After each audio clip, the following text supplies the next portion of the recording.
बाप्पा सदा सहायते. चुलबुली सैराच्या मिनी व्लॉगमध्ये तुमचं स्वागत आहे. सैराची एक्झाम असल्यामुळे तिला व्लॉग करायला मिळत नाही आहे, म्हणून मी आज तिची जागा घेतली आहे. तर आज आम्ही चाललो आहोत गोकाकला. ते का म्हणाल तर तिथं 12 वर्षानं देवीची जत्रा भरणार आहे म्हणून. तुम्ही म्हणाल की आता एक्झाम असताना आणि कशाला जत्रेला जायचं, पण माझी आत्या माझ्यावरती रुसली होती म्हणून आम्ही तिथं जायला निघालो. तुमच्याकडून बोलता बोलता गोकाक केव्हा आलं काय कळालंच नाही. हे बघा गोकाक किती सुंदर सजलं आहे. गेल्या गेल्या चिवूने सगळ्यांना चहा पाणी दिला. घरात सगळे पाहुणे जमले होते, बस आम्हीच गेलो नव्हतो, म्हणून गेल्या गेल्या अगोदर काम करायला बसलो, कारण आम्हाला नंतरला देवीचं होन्नाट बघायला जायचं होतं. हे होन्नाट काय असते हे तुम्हाला पुढे कळेल.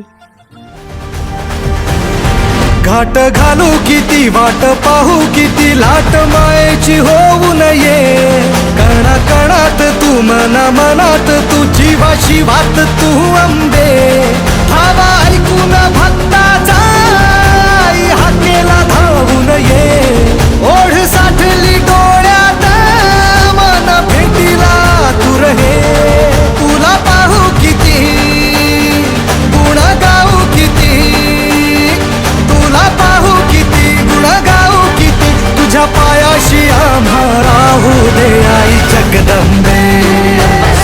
आई जगदंबे आई जगदंबे आई जगदंबे. होन्नाट म्हणजे देवीला खेळवलं जातं. मला हे बघायचं होतं आणि सैराला पण दाखवायचं होतं, कारण ती हे सगळं फर्स्ट टाईम अनुभवणार होती. ही जत्रा 2015ला म्हणजे माझं रिसेंटली लग्न झालं होतं तेव्हा भरली होती. त्याच्यानंतर आत्ता भरते.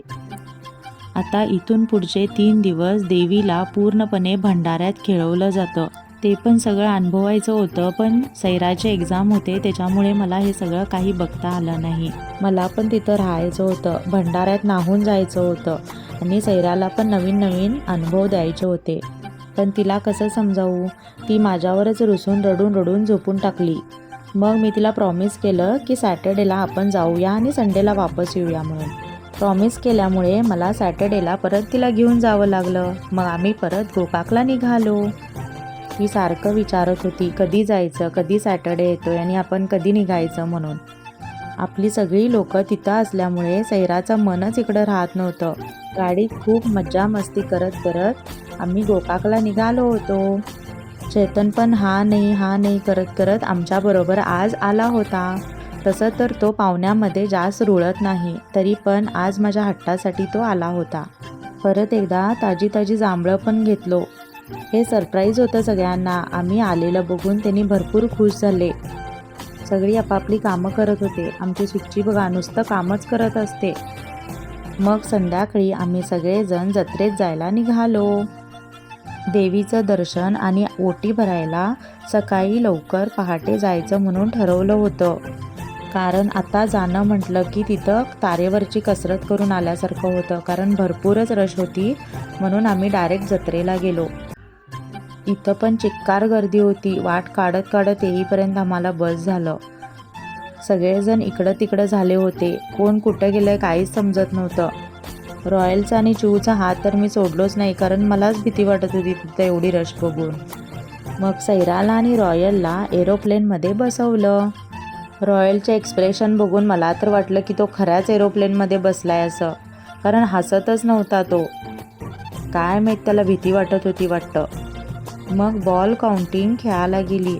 त्याच्यात बघा सैराला काय मिळालं, फणी मिळाली. बघून खूप हसलो आम्ही. मला ह्या ॲक्टिव्हिटी जरा पण आवडत नाहीत. मला खूप भीती वाटते, म्हणून मी तर कशामध्ये पण बसलो नाही. नुसता मी व्हिडिओ काढत होतो आणि फोटो काढत होतो. हा पाळणा तर बघून मला एवढी भीती वाटत होती. त्याच्यामध्ये सगळे लोक वाकडे तिकडे होत होते. मग जत्रेमध्ये काय काय छान वाटतंय ते घेतलो. सुच्ची बघा इथं स्पॉन्सर करायला सगळ्यांना स्वीटकॉर्न देऊन. ही डॉल बघा किती छान आहे, सेम माझ्या सैरासारखीच आहे ना. आईवर उडवलेला भंडाऱ्यानं पूर्ण रस्ता पिवळा जर झाला होता. आज बघा काय आहे, आत्याची आणि मामाची ॲनिव्हर्सरी होती म्हणून तिचं सेलिब्रेशन पण करून घेतलो. मग सकाळी लवकर उठून आम्ही देवीची ओटी भरायसाठी देवळाला गेलो. इथं सकाळी पण एवढी रश होती, थांबायला पण जागा नव्हती. नाही म्हटला तरी अर्धा तास थांबून आमचा नंबर लागला. ढकलाढकली करून का होईना पण देवीचं दर्शन झालं बाबा एकदाचं. इथं दोघी देवी आहेत. एक देवीची ओटी भरून झाली म्हणून दुसऱ्या देवीची ओटी भरण्यासाठी आम्ही दुसऱ्या मंदिरात जायला निघालो. हे मंदिर आता रिसेंटली बांधलेलं आहे. किती छान बांधलं आहे बघा. त्या मंदिरापेक्षा इथं भरपूरच गर्दी होती. आम्ही इथं थांबलो असतो तर कुठेतरी संध्याकाळी आमचा नंबर लागला असता. म्हणून आम्ही एक्झिटच्या दरवाजानं आत गेलो, पोलिसांना चकमा देऊन. आम्हाला काय देवीचं दर्शनच पाहिजे होतं, ते झालं, बस झालं. मग हिला अननस पाहिजे झाला.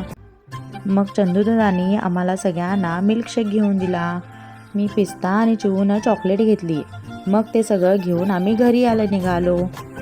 दुपारचं जेवण आवरून आम्हाला परत बेळगावला यायचं होतं, कारण उद्या म्हणजे दुसरे दिवशी सैराचा पेपर होता.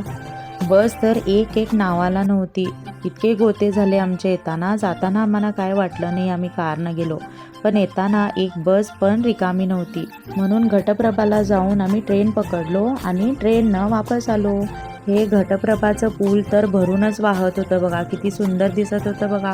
ट्रेनमध्ये जरा पण रश नव्हती म्हणून यांचीच नाटकं चालली होती त्या ट्रेनमध्ये. एस्केलेटर स्टेअर्सवर गीता मावशीचा फर्स्ट टाईम होता, तर तिला बघून ह्यांनी दोघं खूप हसत होते बघा. नेक्स्ट व्हिडिओ सैराच्या व्हॉईसमधलाच असेल. चला तर मग भेटूया आमच्या नेक्स्ट व्लॉगमध्ये. Bye bye.